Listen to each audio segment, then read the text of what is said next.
Hello, my name is Laura Joy, and I have a fascination with the book of Revelations. And it's very risky to even talk about it because in the book of Revelations it says, don't add anything to this. Otherwise, stuff's gonna happen to you. That's what it says. And, like, honestly, I should pull up the verse so you can see it.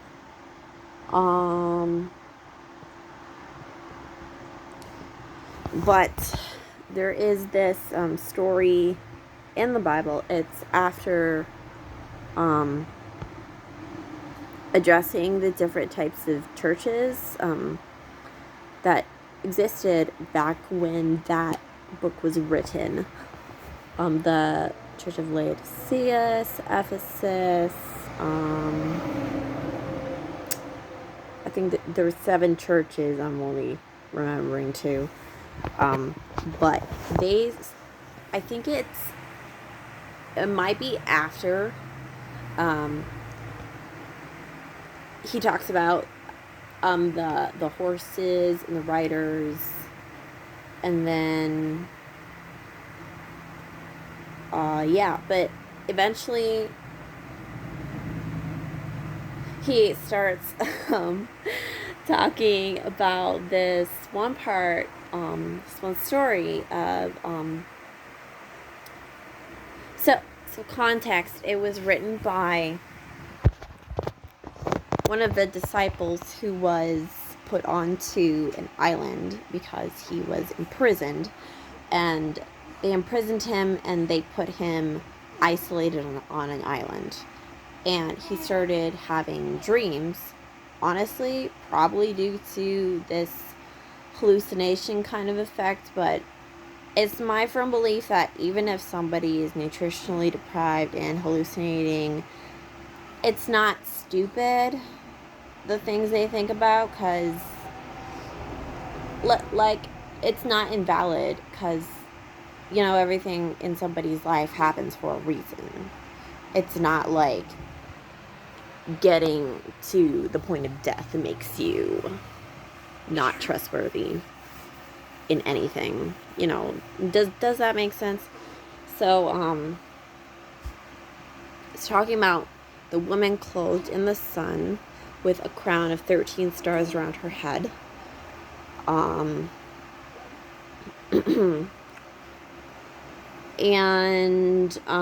she is running, and she's running away from this large, or this red dragon. I'm not sure if it says large, but it says red dragon, and it has scales. I do remember it says specifically this red dragon has scales. And then she's running, and she is pregnant, and she's about to give birth. And she gives birth eventually, and she gives birth to a son, and the red dragon is trying to eat her son. But the red dragon doesn't eat her son, or isn't able to. Don't remember why. But the son is taken somewhere, and he's protected somehow. And then she goes off, or she runs into the forest, and she is nourished by the earth. So, a couple things. What woman is not remembered in someone's mind as like, oh, I saw this beautiful woman on the beach, and she was like smiling and happy, and she's out in the sun, she's feeling good, and like she just, yeah, okay. Another thing is, she's clothed in the sun. The sun is a star, and then there's 13 stars as a crown on her head. And I always think about the verses that talk about, in the end, we go to heaven, and then God gives us a crown, and then we cast that crown down into the sea of glass and say, I don't deserve this. Jesus did more than I did. Yeah. So I'm wondering how, like, why specifically a crown, you know? I'm wondering if it relates to the real life story of Diana, Princess Diana, or the current Queen Elizabeth right now. I'm wondering why she's living so long. There's a reason she's living so long. There's so many royalty figures throughout history that just don't live that long because of bad genetics, bad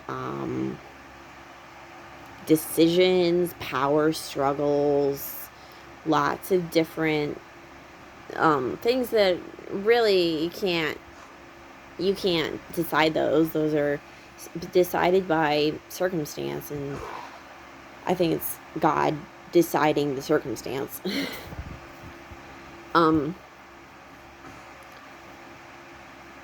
Yeah, I'm not gonna really go into that because I'm afraid of saying the wrong thing.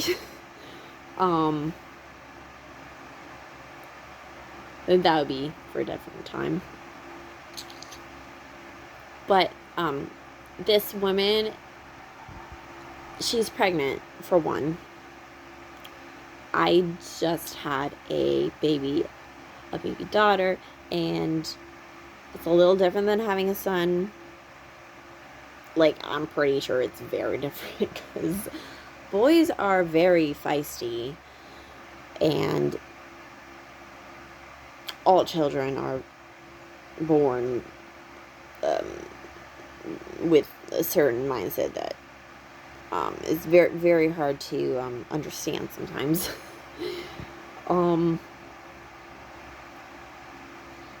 So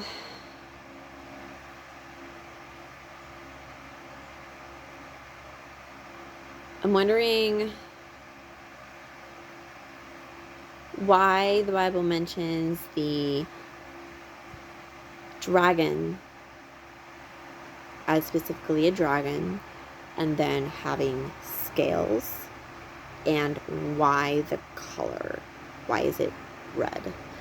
And throughout history, there are these stories throughout Asia of dragons, and there was in Japan, they've got the flag that's got the background and then the big circle in the middle, and from what I've seen is that circle is red, and that is so strange. Why would they come up with that? The sun's not always red. It's like they're thinking this godly thing is this thing that exists constantly throughout the day that I see at the beginning and the end of the day. And because the sun, when it turns red, is actually pink, and it's on the horizon.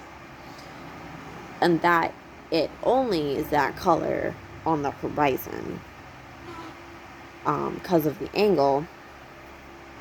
So if you're trying to take a good photo, photographers will try to get up early to catch that sun when it is at that certain angle on the firmament, on the big globe dome part of the earth.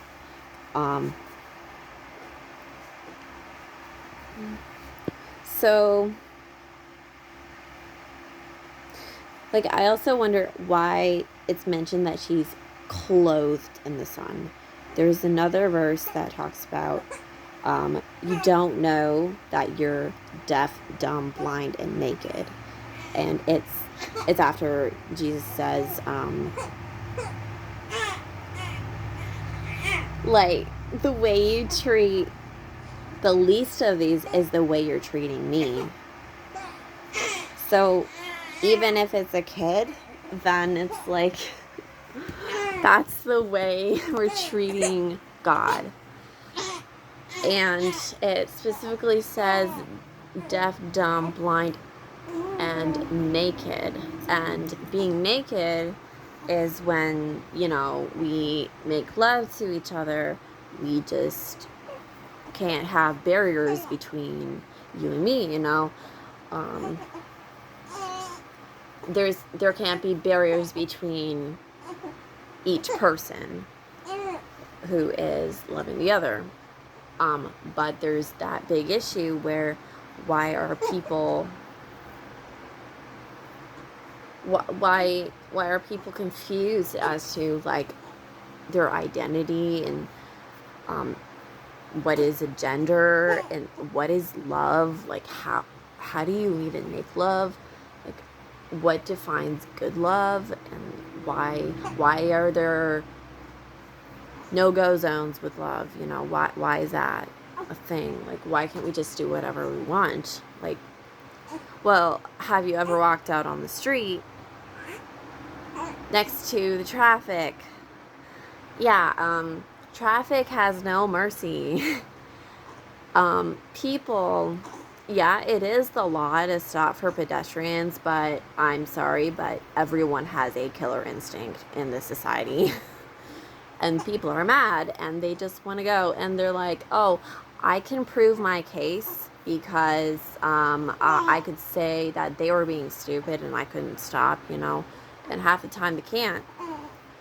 And it's hard to prove those things. So everyone just like doesn't even care and just goes along.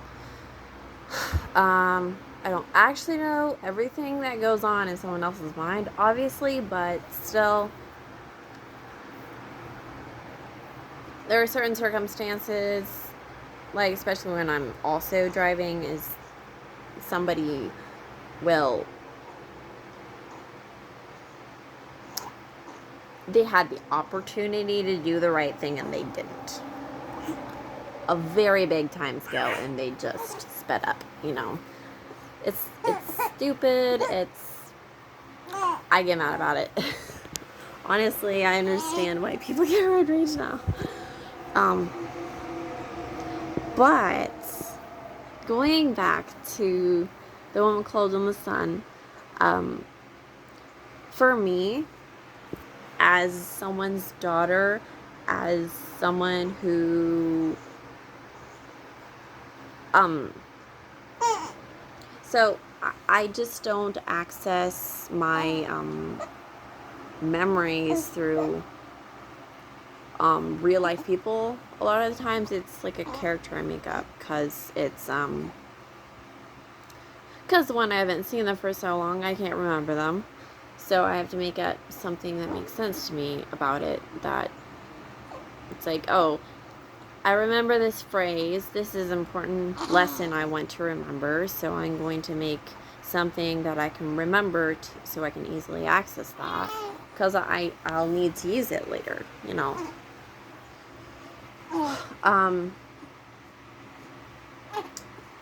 but that makes me think in metaphors a lot, and kind of more of an abstract thought.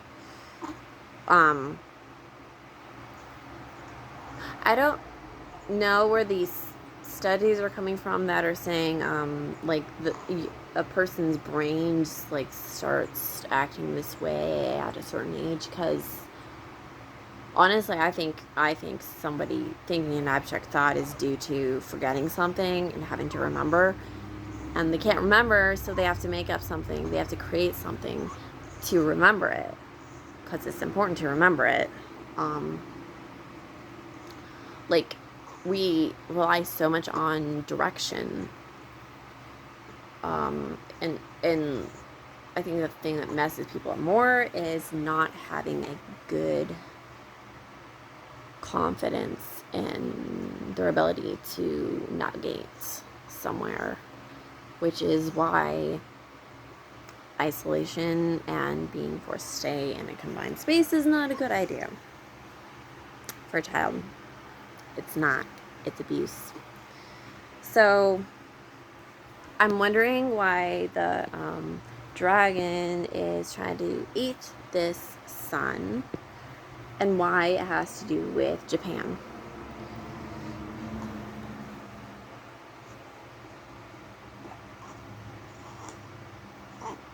Honestly, it's probably very sad to think about, would reach people in the way they understand it in very sad moments, and it would be very insensitive for me to talk about everything that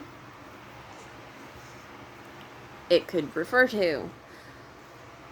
But one thing I've noticed is that a lot of guys have this big problem with going out and just thinking they can have pleasure wherever they want and whenever they want without any consequences.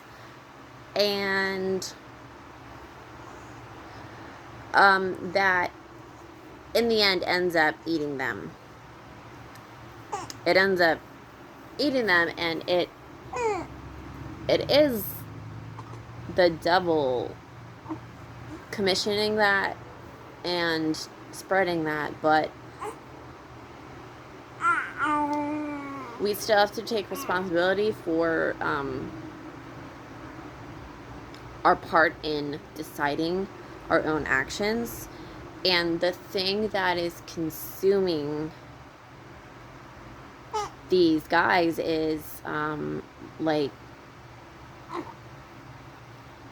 the fact that in their life there are certain circumstances that are just setting it up so they think that's the right thing to do. It is hard for someone to work through something and find the right thing if in their life they have interpreted it a certain way because of an action, and the way they learn right and wrong is messed up. And it's hard to know whether anyone's way of learning right and wrong is messed up or not. I don't know. I think Revelation is in metaphors because it's trying to get us to think about it. And the reason it has to state that you can't add anything to this book, to the words in this book, is that it sparks so much creativity in a person that we want to just say, oh, this is what I think of, so this is what it is. But we have to submit and be able to know that God is the one who wrote this, not me. That's important for me to know, because my boundary is saying, he didn't say that. And that helps me look at it in a better light of the way he wants it interpreted, not the way I want it, you know. Anyway, you guys take care. Goodbye.